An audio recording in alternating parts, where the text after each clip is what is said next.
welcome to the Stitch TV. I'm Lynn. And I'm Pam. We're happy you're joining us today. The Stitch is an online quilting talk show. So join us as we chat about current topics in the quilting world, techniques to improve your own, and fun stories about our own quilts. Oh, do we have stories? Lots of stories. So our episodes come out monthly and are complemented by virtual sew-ins and weekly podcasts. And of course, you can learn more at thestitchtvshow.com. So, what have you been up to this month?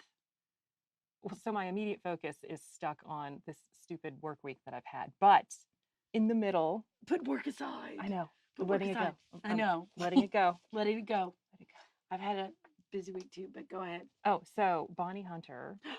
Bonnie Hunter, she is like so super popular.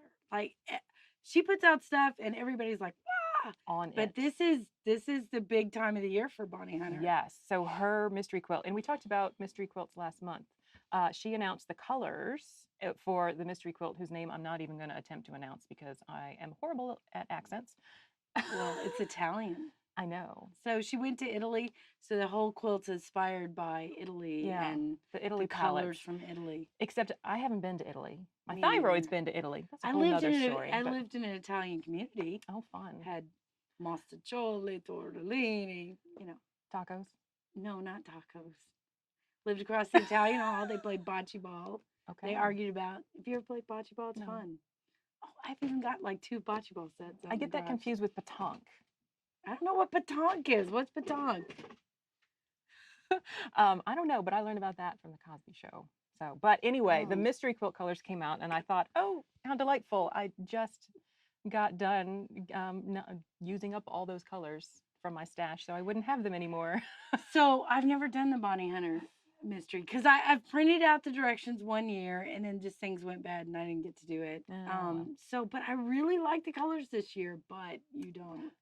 Not so much. So I picked different colors. So I'm sticking with her, neutral gray, black, and then I picked orange and teal. I know those are our colors. Like I'm a big orange fan.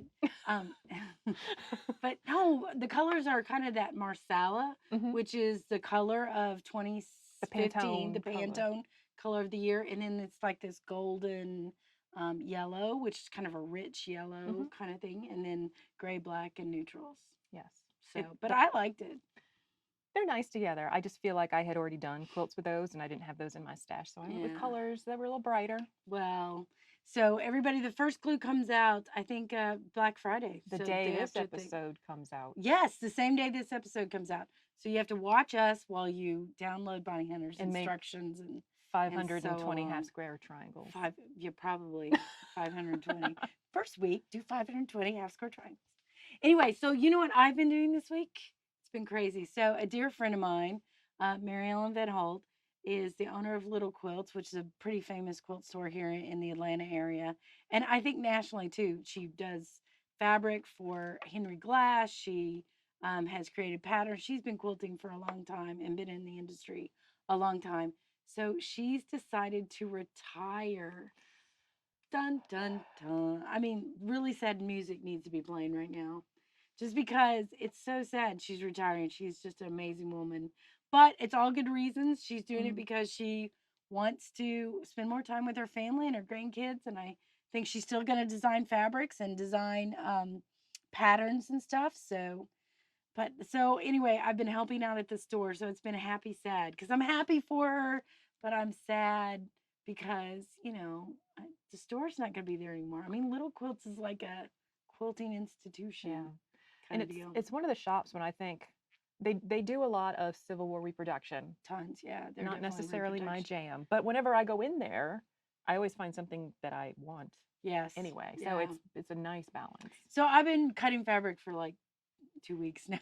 Days. Since they've been busy. So if you get a chance, I think they may be close to Christmas being Eve. done.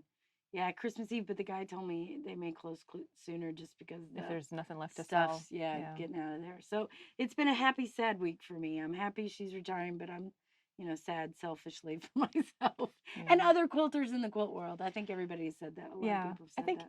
We're very blessed in the Atlanta area. We have 11 quilt shops within the area. Yeah, we really do. It's a great place to be a quilter. Yay! So anyway, so what are we going to talk about this month, Pam? Well, we're going to talk about our first quilts, Oh my gosh, my first quilt. starching fabric, and strip quilts.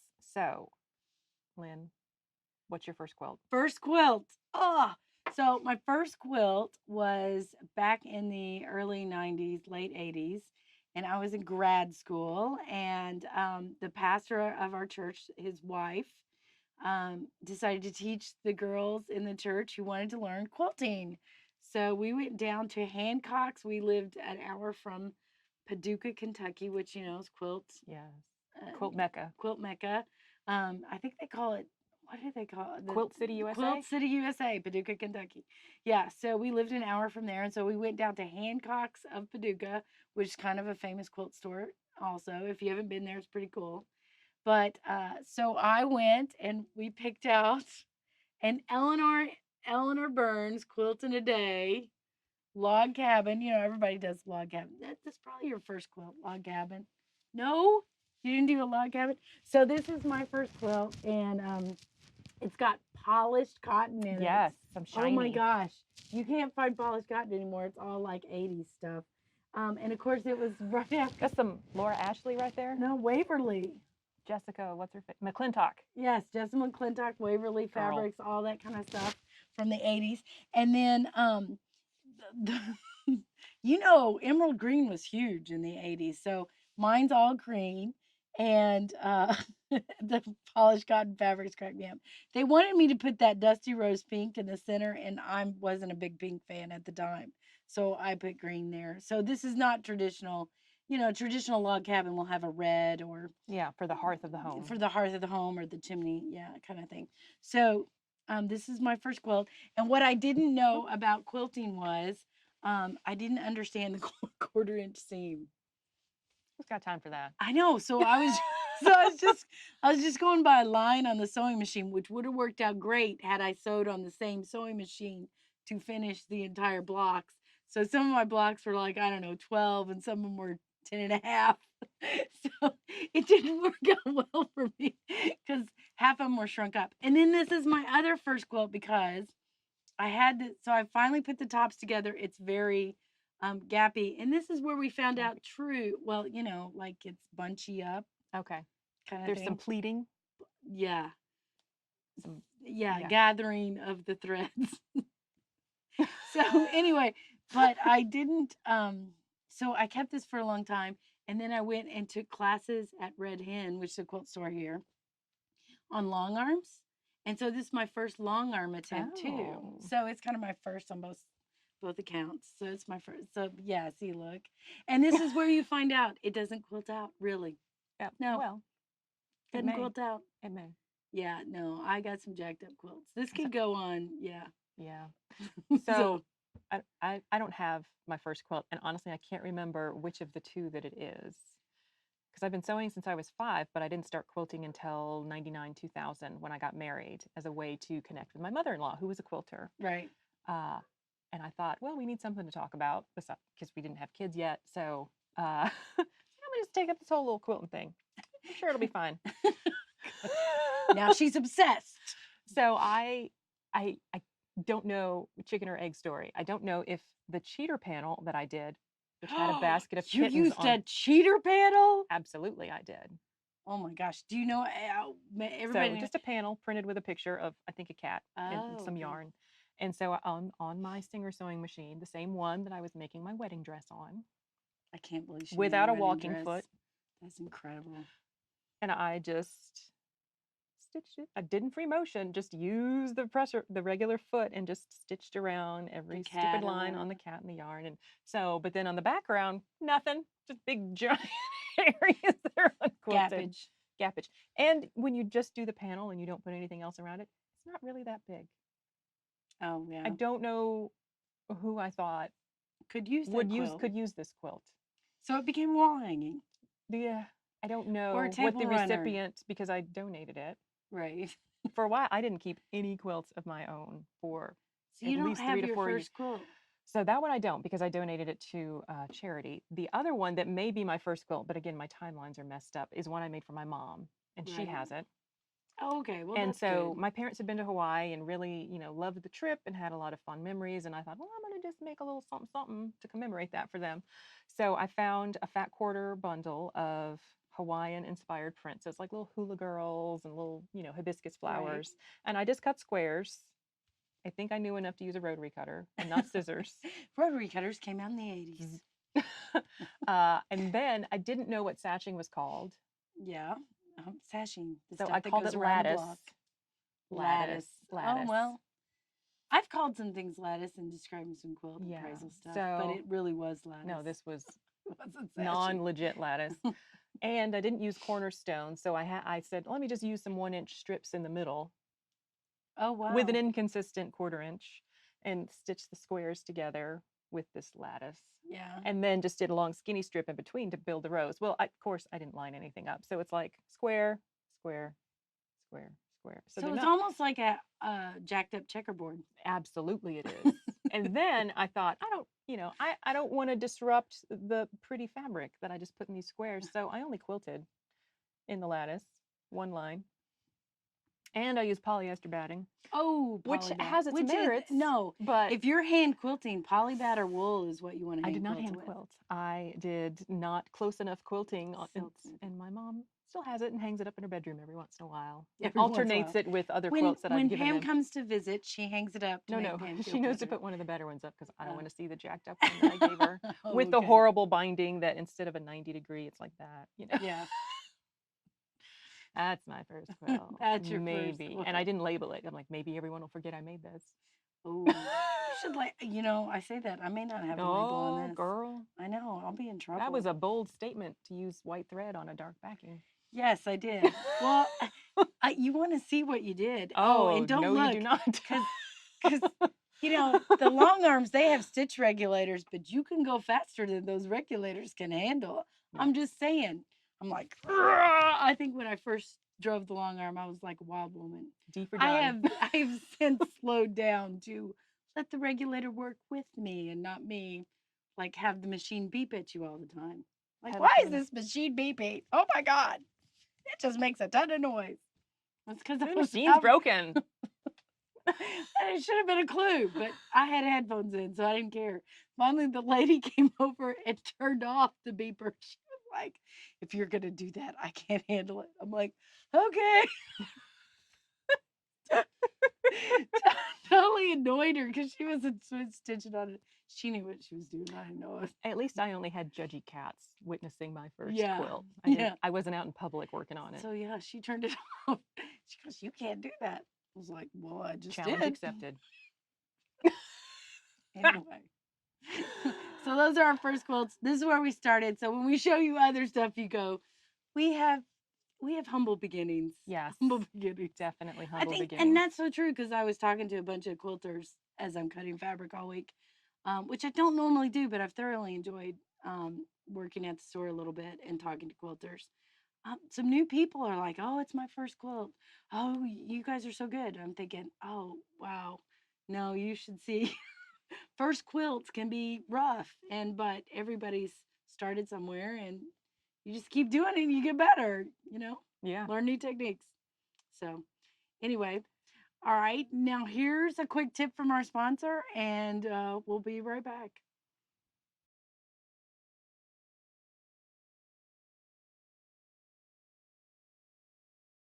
So our next topic is what we're going to talk about is starching fabrics. Do you starch fabrics?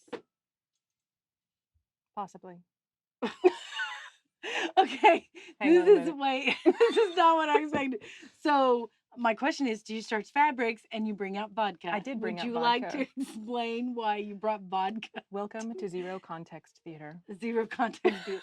Yes, vodka. Thank you. Yes. So you drink while you starch fabrics because the bias edges drive you so much crazy. Yes. I hate the bias. I hate the bias.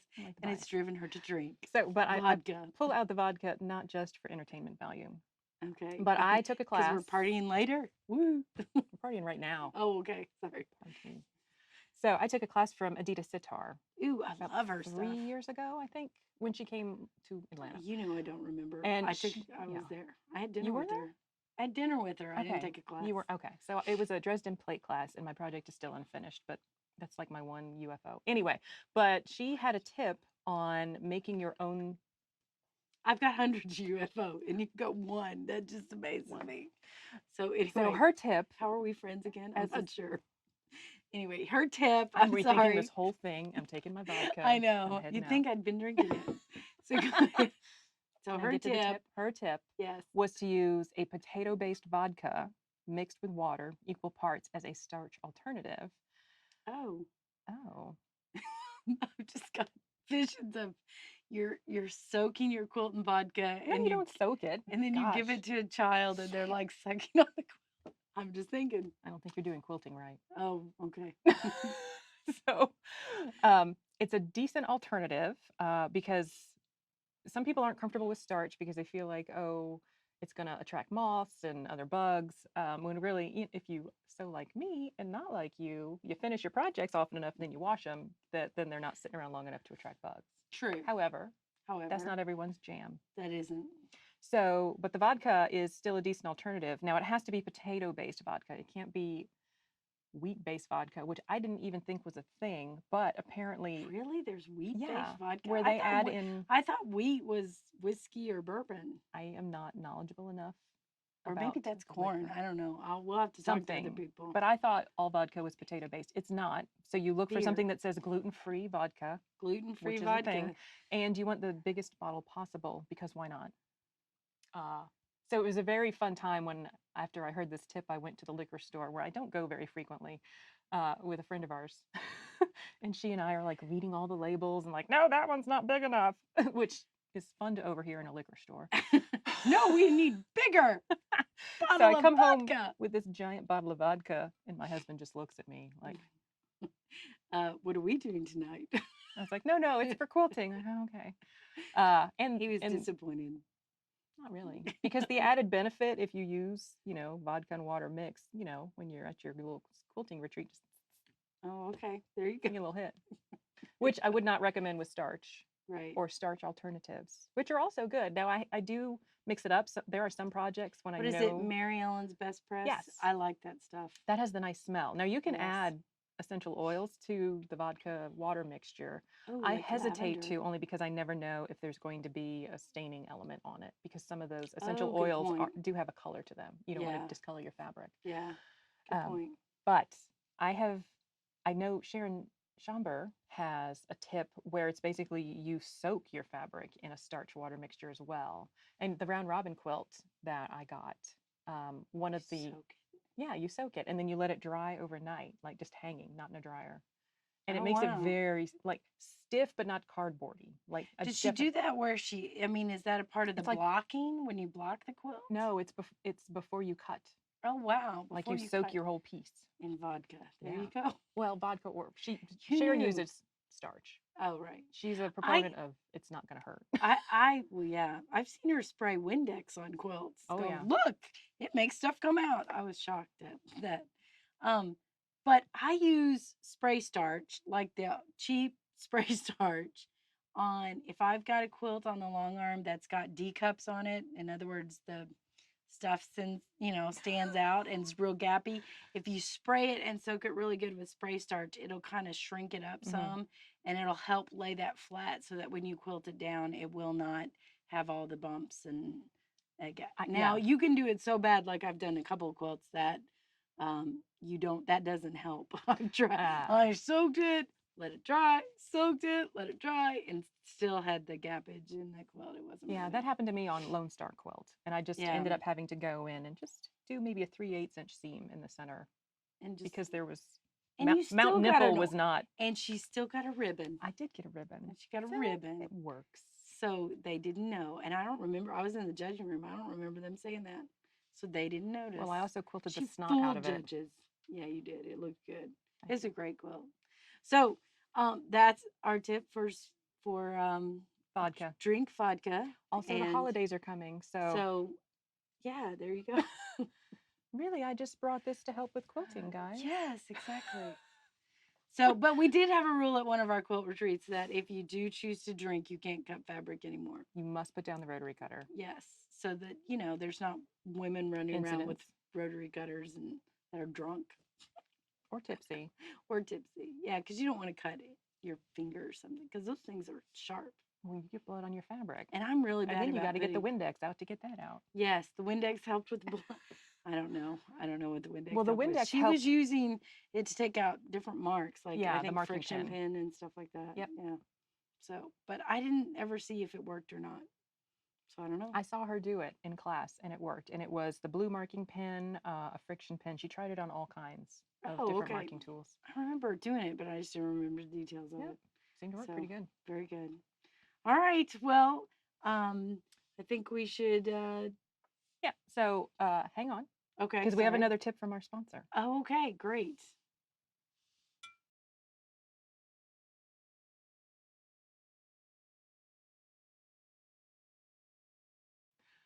So, Lynn, why don't you tell everyone about the quilt hanging behind us?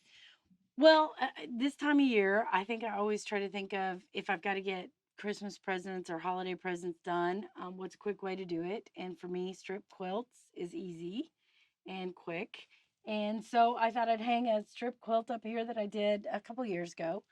Actually, probably more than that. It's probably been 4 years ago. I don't know. So this is just a quick, easy strip quilt, and you do a block of 4 strips, and then you cut it diagonally. And then you marry them together to where you get this pattern. So you'll notice that this is cut from this, and this is cut from this. And so you sew 4 strips together, cut them in a block, then cut it diagonally, sew them back together, and it just really made this great, I think, dynamic looking quilt. And then of course I added, I don't know if you guys can see it on camera, but I added some applique on there of my dog carrying a teddy bear because he's cute, Giacomo. You've seen pictures of him, I'm sure, on other episodes. So, but I always think it's a great idea. And it's a really good, I know we were talking about earlier in our first quilt segment, you know, the 1/4 inch seam is really important. And how to tell if you've got a good 1/4 inch seams is you sew 3 2.5 inch strips together. Okay. And they can be 12 by 2.5. Sew them together and then measure the middle strip. So this strip right here, if that measures 2 inches, you've got a good 1/4 inch seam because that means you did a good 1/4 of an inch seam on this seam and a good 1/4 of an inch seam on this seam. And that's how you can tell if you've got a good 1/4 inch. So, and that's all practice. So if you are wonky about your 1/4 inch, seams and, don't want to start like I did with my first quilt and just look at lines on a, on a sewing machine and you don't have a 1/4 inch foot, um, this is one way to test yourself. Cool. So we have a mixture of various strips on the table in front of us. Right. Yes. Which we lint rolled, which is another good tip. When you get a pre-cut that has the pinked edge, lint roll, and we mentioned that before, Kimberly Einmo's tip, Oh, right. to get some of the lint off before you unpackage it. Because then it just explodes. Yes. It's crazy how lint it does. explosion. Lint explosion. But these are great. Like, and you would think I'd use them. These are all kind of from my stash. So I have one jelly roll. I have a stack. You do. They look really pretty on your shelf. They do. Yeah. They look pretty in a quilt too. They do. Look, see? Yeah. This was a batik jelly roll, actually. So, but I just think it's a good way that you can start. And there are tons of books out there. Like there are tons of jelly roll books out there where they give you just quick patterns. And I just think it's a great go-to pattern. It's a great quick quilt in that all the color decisions are made for you. Although there's a tip about that to make it your own. Yes. That wouldn't you? Were you telling me you take so many? What is it? You take so many out? Take out 2 of the fabrics in the pre-cut assortment and bring 2 in. Just from 2 your stash. out of 40? Yeah. Oh. So that tip comes from my friend Jay, who also had done the jelly roll race quilt, where you sew all the strips end to end. It's also called a 1600 because it is 1600 inches long. I've done one of those. Oh yeah, I did too. I thought the first time was going to take forever, but man, once you get going, it's really quick, and you actually have a couple samples. Well, she did hers and then wasn't really happy with it, so then she did something that looked really great. She ended up cutting diamonds out of the assembled and then spacing that with some lattice sashing for other people. I think it was a Kate Spade jelly roll. You know, her colors really pop against white. Yes. And that looked gorgeous. I will see if I can We've got a link to Well, that. I did a jelly roll quilt where we sewed all the strips together. Then I cut them into long, like Columns. columns. And then I flipped one of the columns to where Yes. it was upside down. And then this one was right side up. So it had 3 columns. And it made it look like, oh, wait, she really intricately pieced this. It was like, Nope. nope.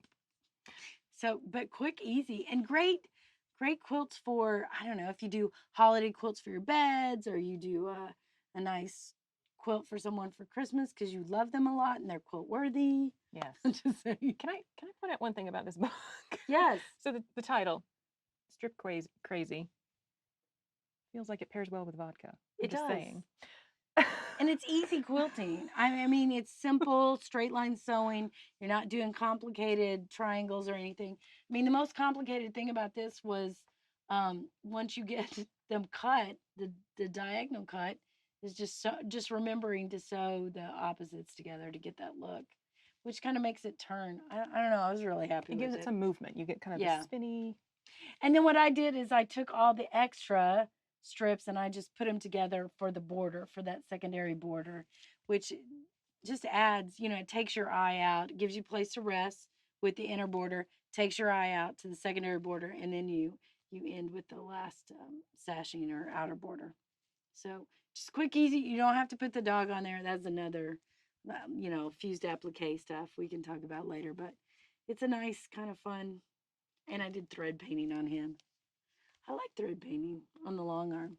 It does. Now, do you find when you do it on a quilt that you're going to use, like on the couch or anything, does it make it stiff? Because that's Oh, why yes. I tend to avoid thread painting or any intense quilting on something I know is going to be cuddled with on the couch. Yes, this hangs on well, I have a ladder upstairs in my living room, and it hangs on a ladder where you can see Giacomo. So I kind of fold it to where his presence is there. Does he go and sit in front of it? Actually, when he was a puppy, and he still does this every once in a while, not so much now. He would always carry a teddy bear in his hand, or in his mouth, his hand, In his in purse? his mouth, and look at you like play. So I thought that was perfect, kind of thing. So, but So fun.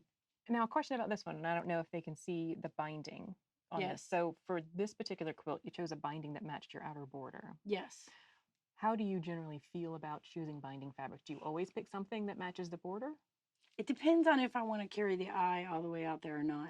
So, like, I felt like with the secondary, this The small squares on the border, the border. small squares on the border, I felt like once I had that in, that carried my eye to the enough of the edge that I didn't need to carry it all the way out. But I do like a different border, and I love stripe borders, which this one kind of gave me a stripe just because the way that batik was. But I I like both. I think it just depends on the quilt. Sometimes a good red and white quilt that has a red border around it just is gorgeous, and sometimes you want to keep it white. I know you do stripped or different color borders, which I really like. Binding? Binding. Binding. Sorry, binding. Yeah, so I do a lot of scrappy binding. So when I'm cutting various scraps in my stash, if I've got a strip that's not 2.5 inches, I'll cut it to 2 1/8. And then that's She is tiny binding. You do small. I do 2 1/4. I do 2 1/8, sometimes to 2. Now I'm thinking I might need to bump it down to 2, but 2 1/8 works. And That's a good then one. when I've got, particularly for a lot of the charitable contribution quilts that I do, Right. where they're super scrappy anyway, I've got enough of these binding pieces cut that I just stitch them together and I get this nice little fun scrappy binding. That's good. And on one I just did too, it was kind of rainbow solid colors. I did 10-inch strips of all the rainbow colors and made it, which is the first time I had purposefully planned out Right. a fun binding. Right. And I think it really kind of made it Oh, dance. I love that quilt. We'll have to show that when she gets it back. It'll be a couple months before she gets it back from the shop that it's hanging in right now. I'm hanging in the shop. I know it does. I've had a couple of quilts hang in a shop, and I'm like, just like to go in and look at them. That's my quilt. Although when you hear people talk about them, that's like Yeah. she overheard somebody talking about one of my quilts. Well, they found your quilting intimidating because it was so good. I know, and that's why I'm saying you got to start from the beginning. But these strip quilts, easy to do, Yes. great for charities, quick quilt turnaround. You get them done fast. So I like them, and the Jelly Roll race is fun. Lots of different and you don't have to think about colors. I just think there's a lot to say about good strip quilts. Mm-hmm. So anyway, all right. So thanks so much. This month's show is brought to you by Atlanta Northwest Sewing Machine Service, and We'd like to thank 77 Peaches, Big Think Productions, Cotton Art Studio, and Hip to Be a Square for being a part of The Stitch. You can find links to their sites on our show site, thestitchtvshow.com. and I guess that's all we have for this week or this episode this month. This month. I know we're going to try to do more episodes. But if you enjoyed the show, please like us on YouTube, Instagram, Twitter, Facebook, Google, share it with your friends. Remember, our next virtual sew-in is Friday, December 11th at 7 p.m. U.S. Eastern. It'll be broadcast on our channel here on YouTube and on thestitchtvshow.com. My podcast, Hip to Be a Square, will be out every Friday, especially since I've settled down from work. And you can email with questions or comments at info@thestitchtvshow.com. All those details and more can be found, guess where, on our website, thestitchtvshow.com. Tune in next month for more quilting chat with friends. We'll see you later. Bye.